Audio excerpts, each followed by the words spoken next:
Les Alpes. D'une beauté à couper le souffle, ces paysages somptueux attirent des millions de touristes. Mais en hiver, les cimes enneigées recèlent un danger invisible, les avalanches. En moyenne, la montagne tue près de 100 personnes chaque année. La force destructrice d'une catastrophe naturelle telle qu'une avalanche est difficile à imaginer quand on ne l'a pas vue de ses propres yeux. J'ai été totalement enseveli. Mon frère m'a sorti de là. D'après les statistiques, les 15 premières minutes sont décisives quant aux chances de survie. Le changement climatique aura un impact majeur sur la dynamique des avalanches. À l'heure actuelle, on estime que le risque d'avalanche augmentera légèrement dans les 20 prochaines années. Le manteau de neige peut se transformer en torrent dévastateur d'un moment à l'autre. Sur son passage, une avalanche détruit tout. L'instant d'après, tout n'est que silence. Physiciens, ingénieurs, géologues, statisticiens, historiens et dendrologues de toute l'Europe étudient les forces de la nature tapies sous la neige pour mieux les comprendre et anticiper les dangers. Guides de montagne, secouristes et centres de prévision des avalanches exploitent leurs données pour sauver des vies, dans une optique préventive, mais aussi dans l'urgence. Car à ce jour, le départ d'une avalanche est impossible à prévoir. Souvent, les amateurs de sports d'hiver en sont l'élément déclencheur. 90% des avalanches sont provoquées par l'activité humaine. Et depuis peu, chercheurs, pratiquants de la montagne, habitants et touristes se voient confrontés à un nouveau facteur de risque, le changement climatique. Quel est l'impact de cette évolution sur la formation et la dynamique des avalanches? Nous avons suivi des spécialistes de la montagne pendant tout un hiver dans leur lutte sans relâche contre la mort blanche.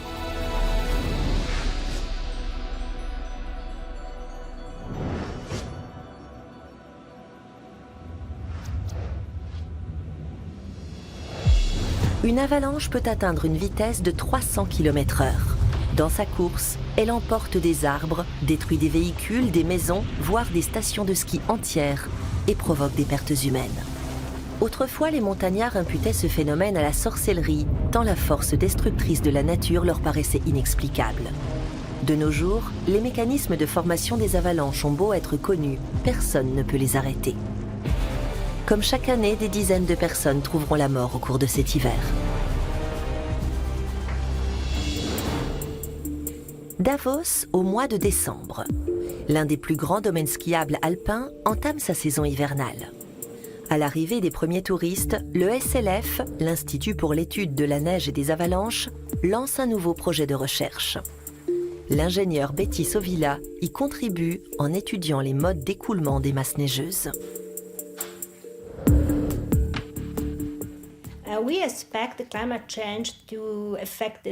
D'après nous, le changement climatique va modifier la dynamique des avalanches de manière fondamentale. Pour l'heure, nous savons que la température augmente et que le manteau neigeux se réchauffe. Et nous savons que les propriétés de la neige s'altèrent considérablement autour du seuil de 0 degré. D'après nos prévisions, cette température sera à l'avenir plus fréquente dans les altitudes plus basses. Comme la neige sera plus instable, nous connaîtrons plus d'avalanches coulantes, qu'on appelle aussi avalanches de neige humide. Et c'est un phénomène que nous connaissons mal. Le SLF se fonde sur 5 types d'avalanches, dont l'avalanche de neige humide. Elle peut être déclenchée par le décrochement d'une plaque de neige ou par une avalanche de poudreuse. Souvent spontanée, son départ est généralement provoqué par la pluie ou un réchauffement momentané. Un manteau neigeux trop mouillé en est la cause, car l'accumulation d'eau fragilise la cohésion des différentes strates de neige. 10% des accidents mortels par avalanche sont dus à ce phénomène. Chercheur au SLF, Alec van Herwijnen étudie le mécanisme de formation des avalanches en corrélation avec le réchauffement climatique. Je m'intéresse plus particulièrement aux effets du climat sur les avalanches. Dans quelle mesure vont-ils influer sur la probabilité d'un départ d'avalanche? Pour répondre à cette question, nous observons l'influence de la météo sur la stratification de la neige. Avant de nous lancer dans une nouvelle étude, nous émettons des hypothèses que nous devons confirmer ou réfuter. Nous savons d'ores et déjà que moins de neige n'implique pas nécessairement moins d'avalanches. Moins de neige peut aussi conduire à une plus grande instabilité du manteau neigeux. À l'heure actuelle, on estime que le risque d'avalanche augmentera légèrement dans les 20 prochaines années. Mais à long terme, si le climat se réchauffe vraiment, il va probablement diminuer.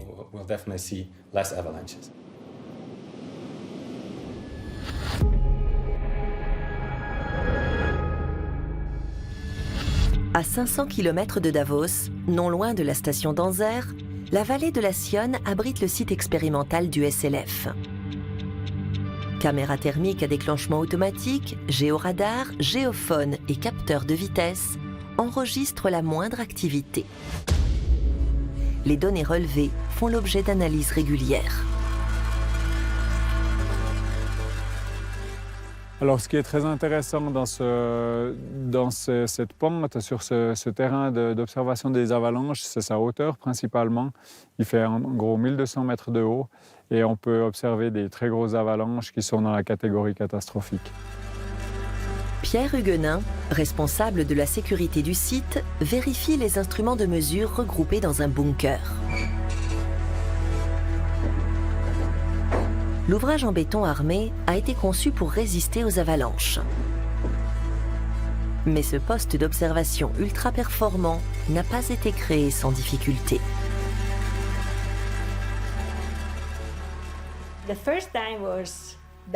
La première fois, ça s'est mal passé. C'était en 1999, au cours d'un hiver très avalancheux, qui a causé des dégâts importants et plusieurs morts dans les Alpes suisses. Et c'est durant cette période que nous avons procédé à notre première expérience en déclenchant une avalanche à l'explosif. On ignorait ce qui allait se passer. Il y a eu une première avalanche, puis une deuxième, puis une troisième, et enfin une dernière qui a été énorme. Elle est allée bien au-delà des limites que nous avions prévues. Notre première expérience a donc détruit tout le dispositif de la vallée de la Sionne et il a fallu tout reconstruire. Betty Sovilla va analyser les valeurs mesurées sur le site expérimental pendant tout l'hiver, notamment pour étudier les avalanches en fonction des phénomènes météorologiques. Nos essais nous renseignent beaucoup sur les effets du changement climatique. Par le passé, la physique des avalanches se contentait d'observer leur écoulement sans tenir compte de la qualité de la neige. Aujourd'hui, nous savons qu'il faut mettre en corrélation la nature de la neige et son flux. C'est une clé essentielle pour comprendre l'impact du changement climatique sur les avalanches.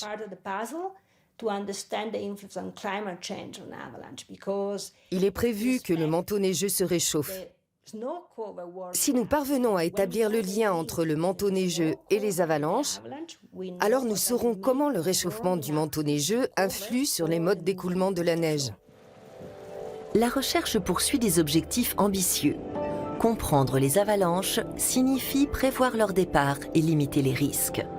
Car leurs conséquences sont souvent dramatiques, voire fatales, et les rescapés sont traumatisés à vie. Il y a quelques années, Zabeth Schwartz a été ensevelie par une avalanche lors d'une randonnée en raquette. Aujourd'hui, elle participe à un stage de prévention pour apprendre les gestes qui sauvent en cas d'urgence.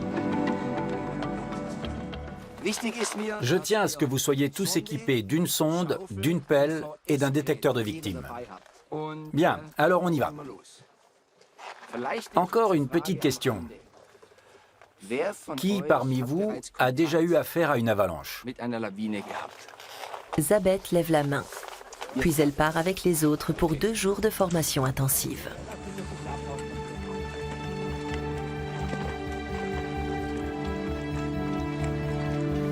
L'étudiante ne gravit pas la montagne de gaieté de cœur. Il y a 10 ans, je suis partie dans les Alpes avec mon frère et mon père pour une randonnée en raquette de quelques jours. Dans la descente, une avalanche nous a emportés et on a été ensevelis tous les 3. Mon frère a réussi à se dégager avec sa pelle et il a retrouvé mon père qui était à moitié englouti. Moi, je l'étais complètement et mon frère m'a sorti de là. Alors ça fait longtemps que j'envisage de suivre cette formation. Les 3 randonneurs avaient été surpris par une avalanche de plaques, la plus fréquente et la plus meurtrière.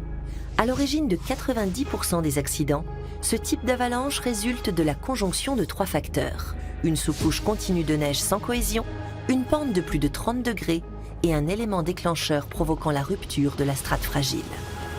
L'avalanche de plaques fait environ 50 mètres de large et jusqu'à 200 mètres de long. Mais dans le cas de Zabeth, la coulée s'étendait sur 180 mètres de large et plus de 350 mètres de long. Au cours de leur stage, skieurs et randonneurs apprennent la conduite à tenir en cas de situation critique. Quel est le matériel de sécurité indispensable pour évoluer en secteur hors piste? Le guide de montagne Alexander Römer fait le point sur l'équipement. Les outils adéquats peuvent sauver des vies. Pour dégager une victime d'avalanche, il vous faut du super matériel. Être muni de la meilleure pelle possible est un atout énorme. Personne ne devrait s'aventurer en montagne sans être équipé d'une pelle, d'un détecteur appelé DVA et d'une sonde, une tige en métal qui facilite le repérage de personnes enfouies sous la neige. Ça, c'est une sonde du bon vieux temps. Ça marche aussi.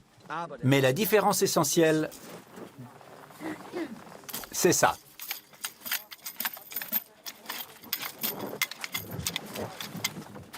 On a très peu de temps pour réagir.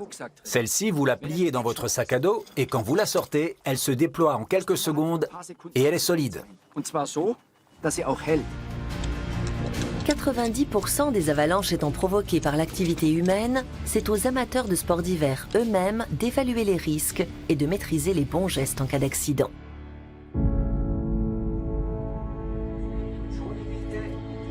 Après 8 heures de pratique, la partie théorique prend le relais en soirée. Alexander prépare ses élèves à la journée du lendemain. Au programme, l'analyse d'une pente pour estimer le risque d'avalanche et l'entraînement à la technique de dégagement d'une personne ensevelie.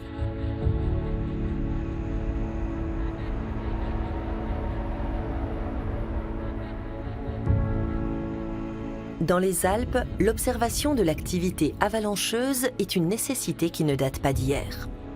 Engagés dans un effort commun, les acteurs de la prévention ne cessent d'améliorer les dispositifs d'alerte dans le plus vaste ensemble montagneux d'Europe.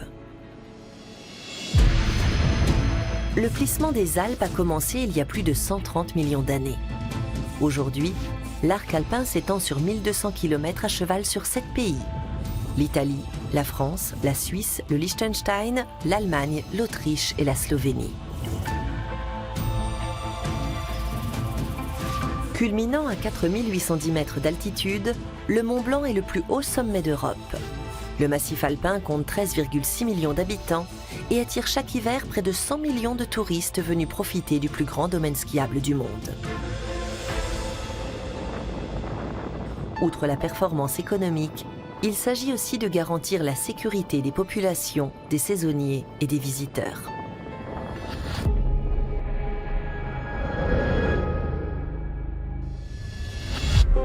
Rudi Mayer est le chef du service de prévision des avalanches du Tyrol.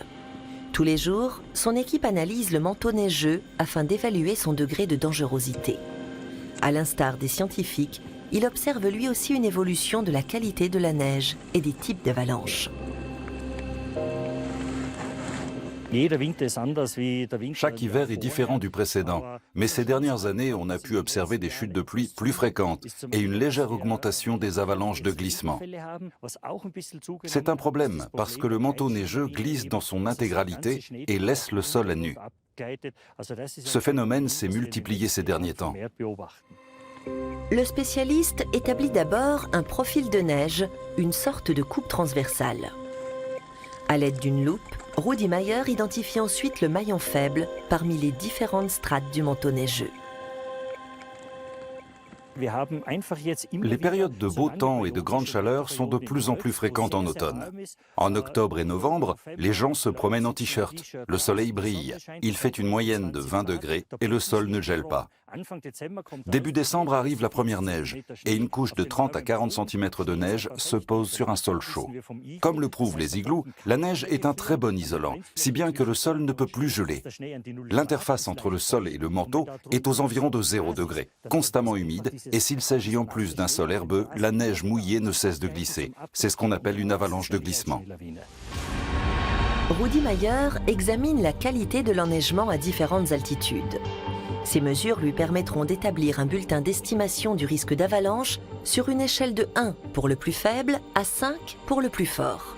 Depuis 1993, cette échelle est en vigueur dans toute l'Europe. Que montrent les analyses de Rudi Meyer? Le spécialiste nous livre son diagnostic pour les Alpes tyroliennes. Ce qui a retenu mon attention aujourd'hui, c'est la délimitation de la hauteur pluie-neige. Son identification est primordiale, parce que la pluie détruit la cohésion des cristaux de neige, et le risque est donc toujours plus élevé là où il a plu. Alors en dessous de 1600 mètres, je dirais qu'on est au niveau de risque 3, ce qui est considérable, mais le manteau neigeux est effectivement très humide. Et au-delà de 1600 mètres, il y a de la neige fraîche, mais pas assez pour atteindre un seuil critique. Alors je pense qu'on se situe à l'indice 2. De nombreux pratiquants de la montagne pensent que ce niveau de risque n'empêche pas les sorties. Et ce sont bien souvent les skieurs et les snowboarders eux-mêmes qui déclenchent les avalanches.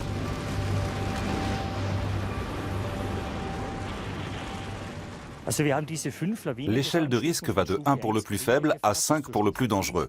Ce qui est intéressant, c'est que la majorité des accidents se produit à l'indice 3, qui indique un risque d'avalanche marqué. Un tiers des journées sont classées à ce niveau de risque, mais c'est là que se produisent 2 tiers des accidents. Il ne fait aucun doute que les gens sous-estiment l'indice 3.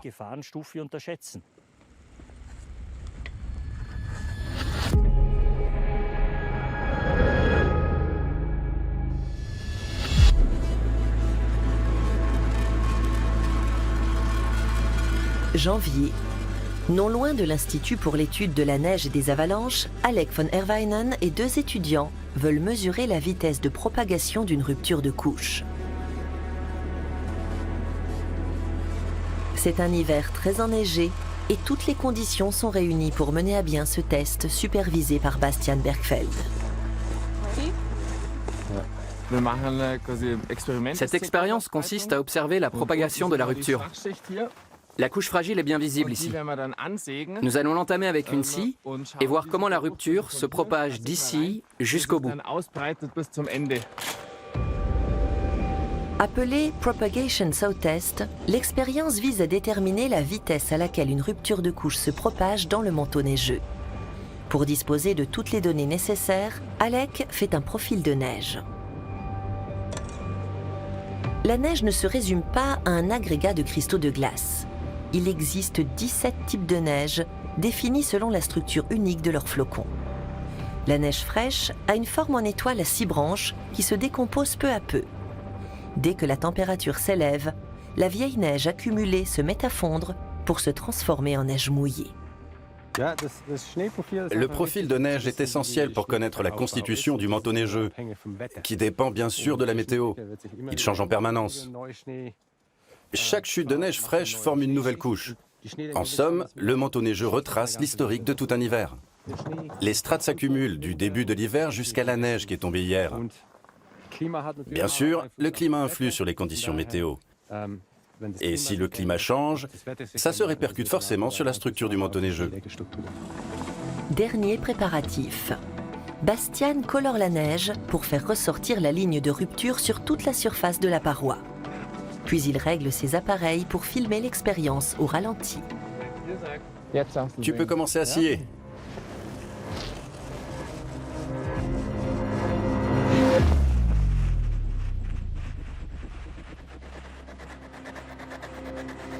Plus bas, plus bas. Le résultat est net. À peine entaillée, la couche fragile se brise sur toute sa longueur.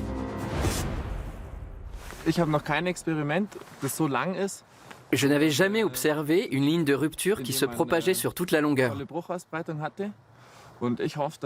Cette expérience devrait montrer que la cassure s'accélère au début avant de s'étendre à une vitesse constante par la suite. Il fallait une longueur suffisante pour observer ça. J'espère en tout cas que ça se verra sur les images.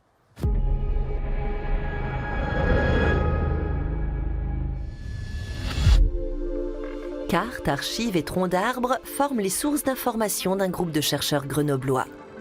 Issus de différentes disciplines, ils travaillent sur un thème commun, les avalanches et le changement climatique.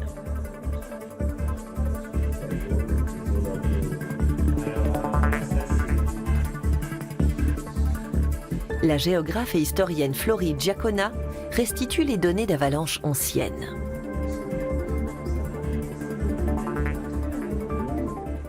Une partie de mon travail, c'est de reconstituer des chronologies d'événements passés à partir de différents types de ressources, des photographies, des plans, des cartes anciennes, la mémoire orale et aussi des études de terrain. Et donc la deuxième partie du travail, c'est une fois qu'on a établi ces chronologies, on ne peut pas en dire grand-chose et surtout on peut rien en dire sur les liens entre, par exemple, les avalanches et le climat. Parce qu'il y a différents types de facteurs qui influencent les chronologies, et ça va notamment être l'évolution de l'utilisation du sol, par exemple des déboisements dans certaines zones ou des reboisements qui vont pouvoir favoriser ou non le déclenchement d'avalanches. Les chronologies établies par la chercheuse sont ensuite analysées par le géophysicien Nicolas Eckert. Donc je fais de la recherche en statistique appliquée dans le domaine des risques en montagne, et en particulier les avalanches.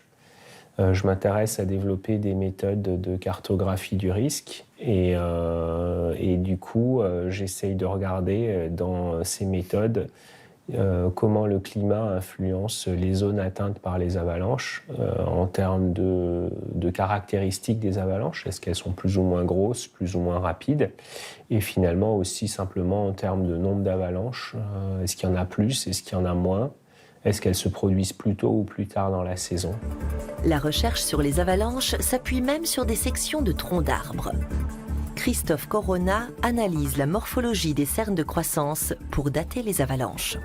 Moi, avec mes collègues, on travaille dans une discipline qui s'appelle la dendrogéomorphologie et qui utilise des perturbations créées par les processus naturels et notamment les avalanches sur les cernes de croissance des arbres pour retrouver justement l'activité de ces processus dans le passé et retrouver des chronologies de ces processus dans le passé. Le spécialiste cherche à déterminer combien d'avalanches se sont produites à un endroit donné et les cernes de croissance des arbres le renseignent sur leur âge. Donc voilà ce qui se passe lorsque l'arbre est heurté par l'avalanche. Donc au début, il a une croissance concentrique et puis un jour, le cambium est abîmé par le passage de l'avalanche, donc on a une cicatrice, et cette cicatrice, progressivement, elle va se refermer. Et nous, ce qu'on va chercher, c'est, dans nos échantillons, c'est le moment où on voit apparaître cette cicatrice. Le cerne correspondant à cette cicatrice correspond à l'année de passage de l'avalanche. Les scientifiques conjuguent leurs compétences en exploitant des documents d'archives couvrant une période de plus de 6 décennies.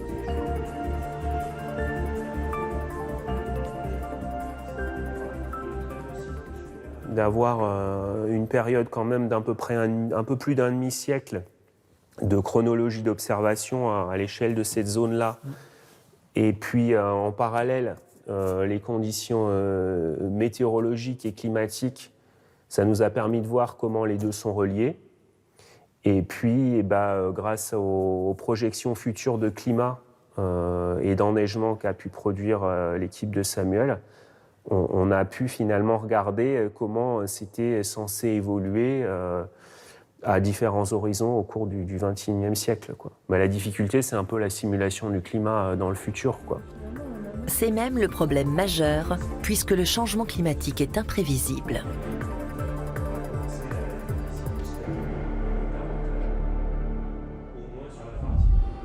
Fin janvier.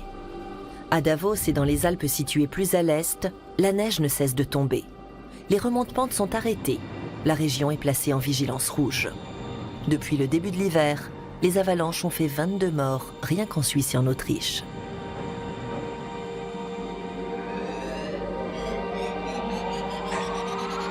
Une avalanche de poudreuse était également en cause.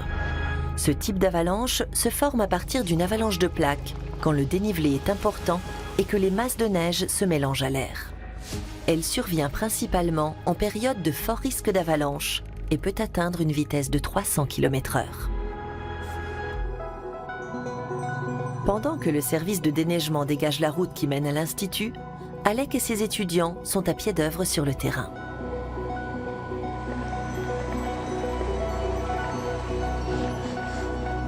Le but de leur expédition, mesurer la vitesse de propagation d'une avalanche le long de sa surface de rupture à l'aide de ces petits boîtiers. On va calculer la vitesse de propagation d'une rupture dans le manteau neigeux, ici à grande échelle, sur plusieurs dizaines ou centaines de mètres. Pour réaliser ce test, on utilise ces accéléromètres. On va les déployer le long du terrain et on va essayer de provoquer une fracture de la couche fragile qui se propagera à partir de l'endroit où on se trouve. Si ça marche, les capteurs auront tout enregistré et on pourra calculer la vitesse de propagation à partir de l'heure et de la position des relevés de données. Cette expérience permet de mieux comprendre la propagation de la pression dans le manteau neigeux, qui est évidemment un préalable au départ d'une avalanche. La deuxième étape de l'expérience consiste à déclencher une avalanche sur terrain plat. Les chercheurs répartissent les capteurs d'accélération sur la neige et se mettent à sauter sur place pour provoquer des vibrations.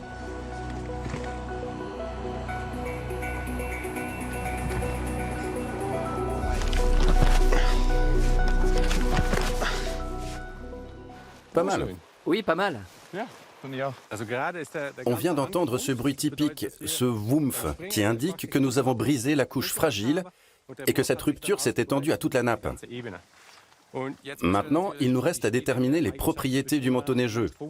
On va relever la position exacte de chaque boîtier, je vais faire un profil de neige, et cet appareil va nous permettre de mesurer l'épaisseur du manteau.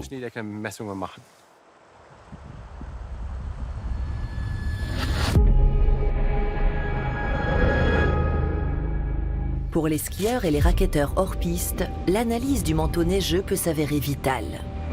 L'environnement donne de précieuses indications quant au risque d'avalanche, et mieux vaut être en mesure de les interpréter quand on sait que 90% des avalanches sont d'origine humaine. Alexander Römer explique à ses stagiaires comment évaluer les risques. Observez les expositions et les escarpements.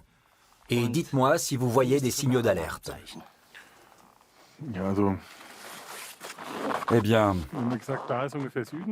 le sud est à peu près là, alors ces pentes sont à l'est, donc plutôt mauvaises d'après le bulletin d'avalanche. À part ça, on voit des pierres et des falaises partout, ce qui veut dire que c'est très raide, au-delà de 40 degrés. Tout à fait. Et il y a beaucoup de vent, puisqu'on voit nettement les corniches. Elles doivent faire 2 mètres. Absolument. Il y a beaucoup trop de neige soufflée, ça se voit sur cette crête. Les corniches sont des amas de neige très compacts qui signalent un risque d'avalanche accru. Les cours d'Alexander Römer visent à faire baisser le nombre des victimes d'avalanche. Pour survivre ou sauver des vies en cas d'urgence, il faut maîtriser les bons gestes. Par exemple, savoir utiliser la sonde à neige pour retrouver une personne ensevelie.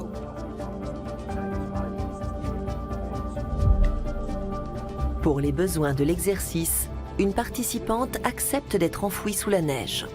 Quelle impression ça fait ? J'ai surtout froid et tous les bruits sont étouffés. Je n'ose pas imaginer ce que ça peut donner quand on a le visage en contact direct avec la neige. Comme ça va. Mais si on est pris comme dans un bloc de béton et qu'une sonde vient vous piquer un peu partout, on a l'espoir d'être sauvé, c'est sûr. Mais on doit aussi avoir peur que tout s'effondre. Et surtout la poche d'air si on en a une. On va réutiliser ce modèle d'ensevelissement pour l'exercice de dégagement.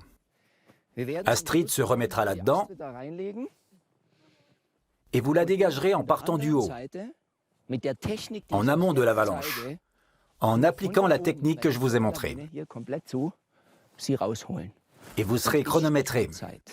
Je vous garantis que vous n'aurez plus froid après ça.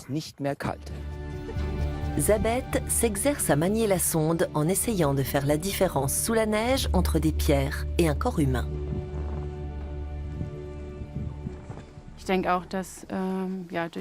Je pense qu'il faut affiner son toucher. Et avec un peu d'entraînement, on devient certainement plus rapide. Bien sûr, ça me rappelle aussi des souvenirs.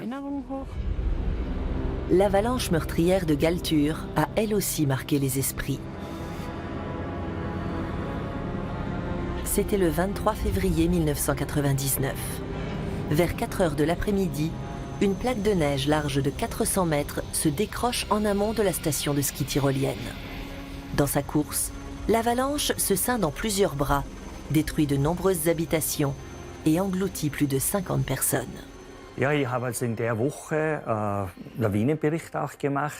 J'établissais les bulletins d'avalanche cette semaine-là.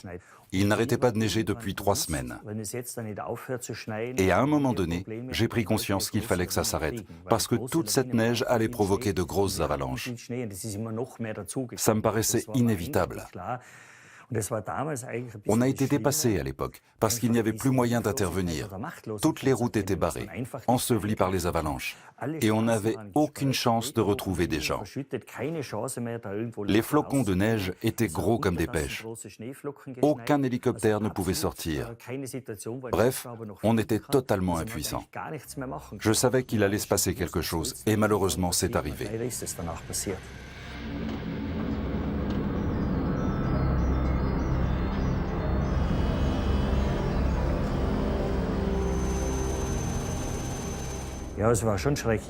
C'était terrible. La force destructrice d'une catastrophe naturelle telle qu'une avalanche est difficile à imaginer quand on ne l'a pas vue de ses yeux.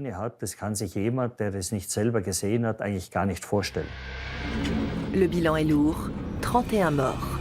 Et c'est un miracle que 19 personnes aient pu être sauvées.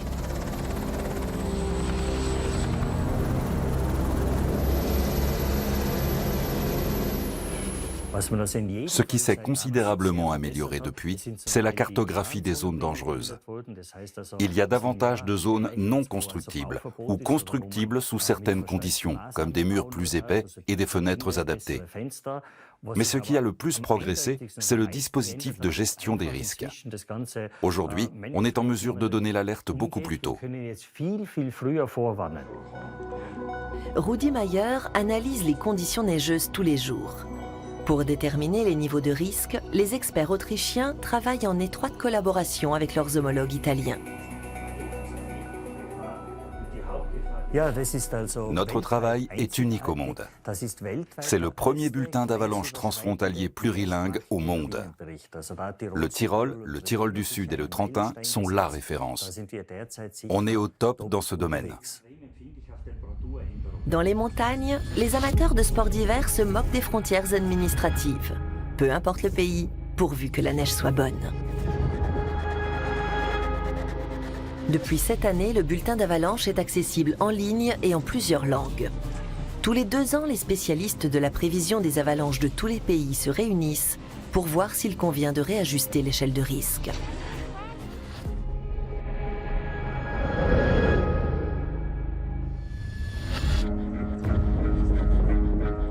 Février. Les sauveteurs de montagne du Tyrol simulent une intervention d'urgence. Ces chiens doivent apprendre à rechercher des victimes ensevelies sous la neige. À ce stade de leur formation, les chiens devraient être capables de trouver les 4 victimes de façon autonome. Pour reproduire au mieux les conditions réelles d'une avalanche, des volontaires sont enfouis sous la neige. Aux chiens de les localiser et de les dégager. Le simple fait qu'ils acceptent de jouer le rôle de victime en dit long sur l'engagement de ces hommes, tous bénévoles. C'est essentiel pour nous. Tout le sauvetage en montagne repose sur le volontariat. C'est une véritable mission. La formation de sauveteurs de montagne est longue. Il faut compter 3 ans en moyenne pour être qualifié. Et le dressage d'un chien dure tout aussi longtemps. Le service de sauvetage en montagne du Tyrol compte 61 équipes de maîtres chiens prêtes à intervenir. 15 minutes, un seuil fatidique. Durant ce laps de temps, une personne ensevelie a entre 60 et 90% de chances de s'en sortir vivante. Passé ce délai, la probabilité de survie baisse rapidement. Si elle dispose d'une poche d'air, la victime peut tenir 90 minutes. Au bout de 2h30, les chances de survie sont infimes. En général, on nous appelle quand l'avalanche s'est déjà produite. Le temps que la chaîne de secours soit mobilisée et qu'on monte dans les hélicoptères, on perd de précieuses minutes. Dans le cas d'une intervention très rapide, je dirais qu'on met 20 minutes pour arriver sur les lieux avec le chien. On sait, d'après les statistiques, que les 15 premières minutes sont décisives quant aux chances de survie. Alors la plupart du temps, on arrive trop tard. Il est donc indispensable que les skieurs se portent mutuellement secours.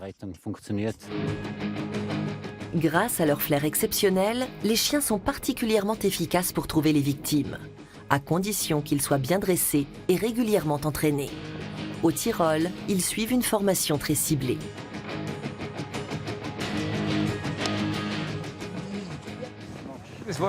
Là, c'est la première phase. Une cavité ouverte. Le maître chien fait la victime en emportant un objet de référence. Un jouet, par exemple. Et le chien doit retrouver la trace de son maître de façon autonome. Il faut que ce soit ludique pour le chien et sans pression. À l'étape suivante, le chien sera amené à secourir à la fois son maître et une personne inconnue.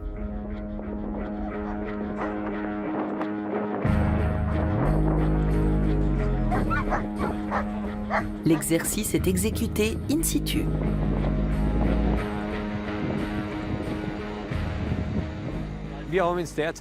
On va simuler l'intervention avec 2 chiens. Vu l'étendue du terrain, c'est tout juste suffisant. On part du principe qu'il n'y a pas plus de chiens disponibles à ce moment-là. La situation de crise fait l'objet d'entraînements réguliers, car même si les sauveteurs n'arrivent généralement qu'après les 15 minutes décisives, leur rapidité est un gage de survie.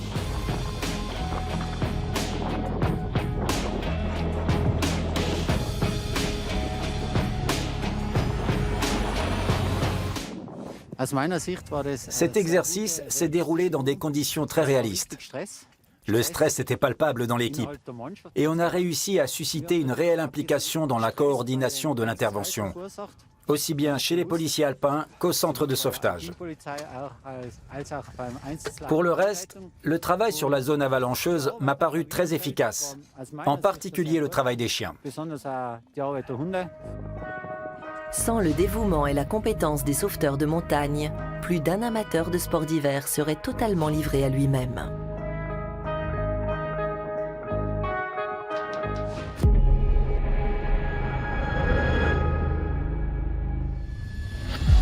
Pour mener à bien ses recherches, Betty Sovilla est tributaire des travaux de ses collègues. Son doctorant, Michael Kibbutz, étudie la pression et la vitesse d'écoulement des avalanches.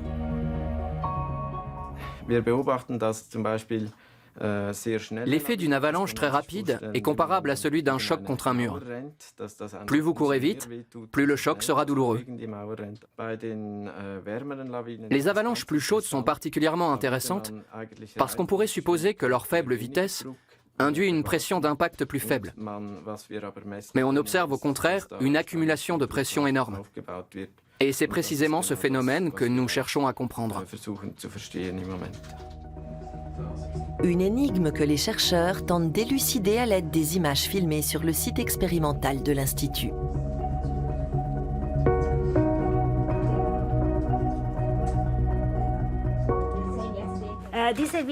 Cette vidéo a été réalisée avec une caméra haute vitesse fixée sur un pylône de 20 mètres. Elle enregistre les interactions entre l'avalanche et les obstacles qu'elle percute. Il s'agit en l'occurrence d'instruments qui mesurent la vitesse, la pression, la hauteur de la coulée, sa température et sa densité. Les scientifiques constatent que la force destructrice d'une avalanche augmente aussi dans le cas de flux de neige plus lents. Les simulations et les mesures effectuées sur le site nous aident à comprendre les différentes propriétés d'écoulement et leurs incidences sur l'interaction entre les obstacles et l'avalanche. Cela nous permettra peut-être de comprendre comment cette pression est générée. Par temps plus doux, la neige se réchauffe, devient plus humide et donc plus lourde. En raison de cette densité, la pression augmente aussi dans les avalanches plus lentes. Et ce phénomène ne fait que décupler la puissance destructrice des masses de neige en mouvement.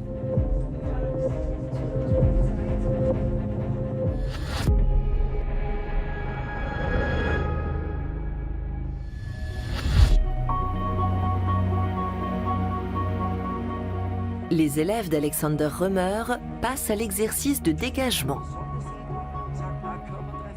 Vous êtes 1, 2, 3, 4, 5. Ça va être chaud. Mais tout dépend de vous 5. Car la 6e personne du groupe se trouve à 1,70 m sous la neige. Le formateur donne les consignes. Il s'agit de déblayer la neige en creusant un cône autour de la victime pour pouvoir l'extirper de là. Vous êtes prêts? À vos marques. Prêts, partez. La qualité de l'équipement s'avère d'emblée primordiale. Chaque seconde compte. La petite pelle va au bord. Elle ne sert à rien là. Va au bord. Tiens, prends la grande. On ne mollit pas les gars. Allez les filles. Même à 5, les sauveteurs peinent à atteindre la personne ensevelie dans les 15 minutes imparties.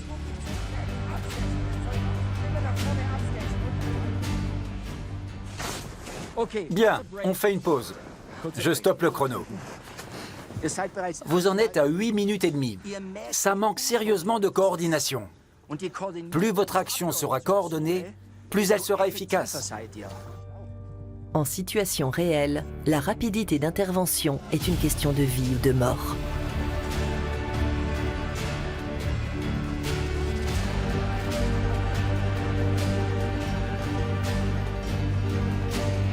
Enfin,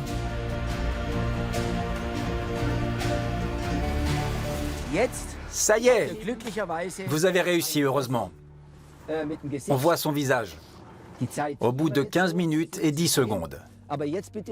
Pour voir l'effet que ça fait, je vous demanderai encore de la sortir de là. 15 minutes et 10 secondes.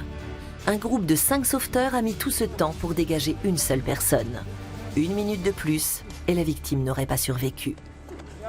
Qu'a éprouvé Zabeth pendant cet exercice?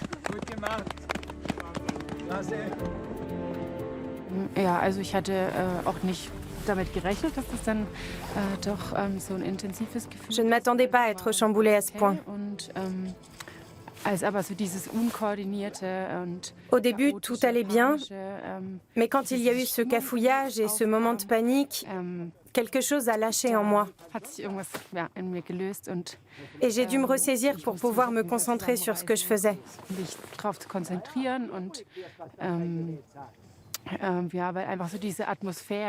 Cet affolement et l'idée qu'une personne se trouvait là-dessous, avec tout ce qu'on peut éprouver dans cette situation,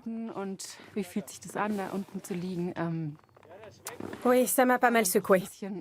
Plus que je ne l'avais imaginé.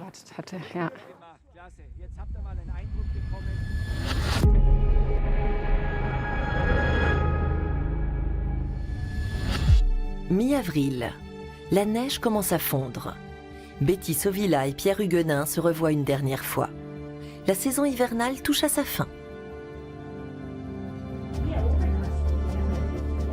Les mesures effectuées sur le site expérimental ont livré de précieuses informations sur la vitesse, la propagation et la taille des avalanches.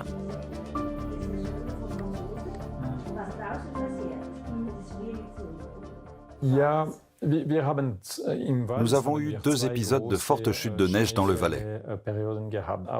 Mais nos capteurs n'étaient pas assez recouverts de neige, si bien que nous n'avons pas déclenché d'avalanche artificielle.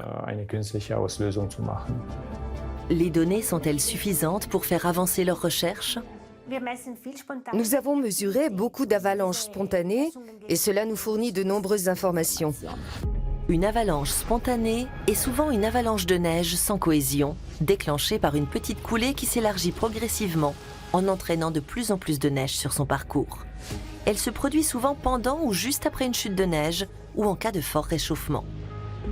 Elle est responsable de moins de 10% des accidents d'avalanche. Je m'intéresse avant tout aux avalanches naturelles, parce qu'elles sont directement liées aux conditions météo. Si on veut être capable de prévoir la vitesse et le moment d'un départ d'avalanche pendant une tempête de neige, il faut observer les avalanches naturelles. Pour les avalanches déclenchées à l'explosif, l'observation est tributaire d'un tas d'autres facteurs. Le moment de la journée, la possibilité ou non de sortir en hélicoptère, la présence de gens à proximité. Bref, l'influence des conditions météo s'efface derrière toutes ces contraintes. Voilà pourquoi je m'intéresse avant tout aux avalanches naturelles.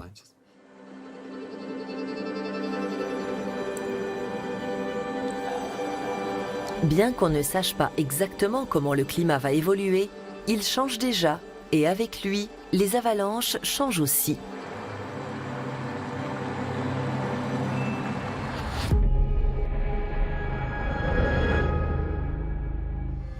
Pour Rudi Meyer, la théorie est essentielle. Mais toute science ne doit avoir qu'un objectif, sauver des vies. Pour gagner le contrôle sur les avalanches, il est donc essentiel d'en connaître les différentes formes. Ces derniers temps, l'une d'elles est particulièrement inquiétante, l'avalanche de glissement qui est de plus en plus fréquente. Ce qui la rend si dangereuse, c'est sa structure particulière, car contrairement aux autres avalanches, elle n'est pas due à la rupture d'une couche fragile, mais au décrochement de l'intégralité du manteau neigeux. Entraîné par sa masse, il lui suffit d'une courte distance pour décupler sa vitesse et sa pression d'impact. Ces conditions préalables découlent d'une hausse des températures en fin d'automne qui empêche le sol de geler. Les premières neiges se posent alors sur un substrat chaud et comme la neige est un bon isolant, le sol reste humide et offre une parfaite surface de glissement. Nous sommes confrontés à ce problème pendant tout l'hiver et jusque début mai. Comme on le voit très bien ici, ces avalanches menacent aussi les zones habitées, c'est-à-dire les routes et les bâtiments. Ce type d'avalanche est le plus problématique, parce qu'on ne peut pas les déclencher artificiellement. Si on y lance une charge explosive, ça fait un trou et c'est tout. Le départ d'avalanche se fera peut-être 2 heures plus tard, ou 2 semaines, 2 mois plus tard, ou jamais. La prévention est donc impossible en cas d'avalanche de glissement, puisqu'on ne peut pas la déclencher par minage. Rudi Meyer et son collègue analysent la consistance d'une coulée de neige qui a presque atteint la route. Pour un peu, le village de Kühtai se trouvait coupé du monde. Un risque bien réel. Les signes avant-coureurs sont ce qu'on appelle les gueules de poisson, c'est-à-dire des fissures en forme de V dans le manteau neigeux. Elles indiquent à coup sûr un danger d'avalanche. Alors il ne faut surtout pas s'approcher de ces pentes et en aucun cas s'aventurer en dessous de ces fissures. Comme ce type d'avalanche emporte toute l'épaisseur du manteau neigeux, le dégagement de victimes prend plus de temps. Souvent, il est trop tard.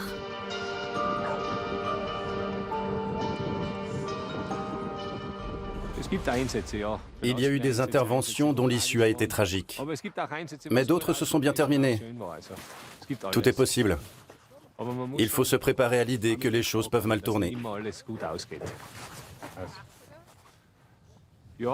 L'esprit de camaraderie est un grand soutien. Le travail avec le chien aussi. Et la famille, bien sûr. On tient le choc parce qu'on n'est pas seul. Sur le terrain, on forme une équipe soudée. Et le seul fait de discuter avec les autres après l'intervention permet souvent de surmonter les coups durs.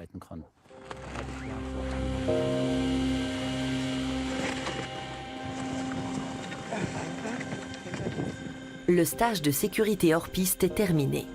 Zabeth fait le bilan. J'aurai toujours une certaine appréhension face à la neige. Mais je me sentirai un peu plus en sécurité. Ma prochaine randonnée à ski sera en tout cas plus sereine, parce que j'aurai moins peur.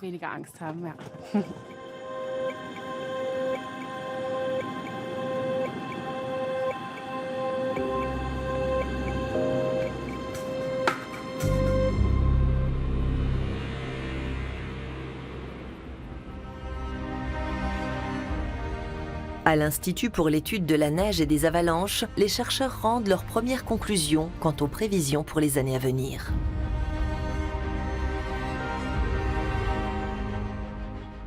Selon Alec von Erweinen, les événements climatiques extrêmes poseront le plus gros problème.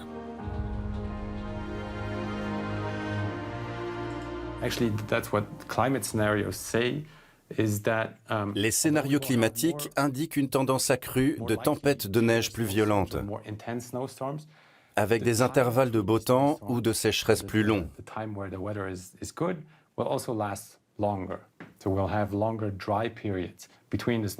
Mais c'est justement durant les phases de sécheresse que se forment les couches de neige instables.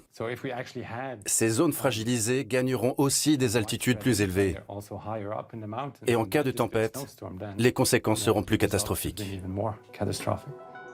De son côté, Betty Sovilla a cerné les risques liés à la hausse des températures.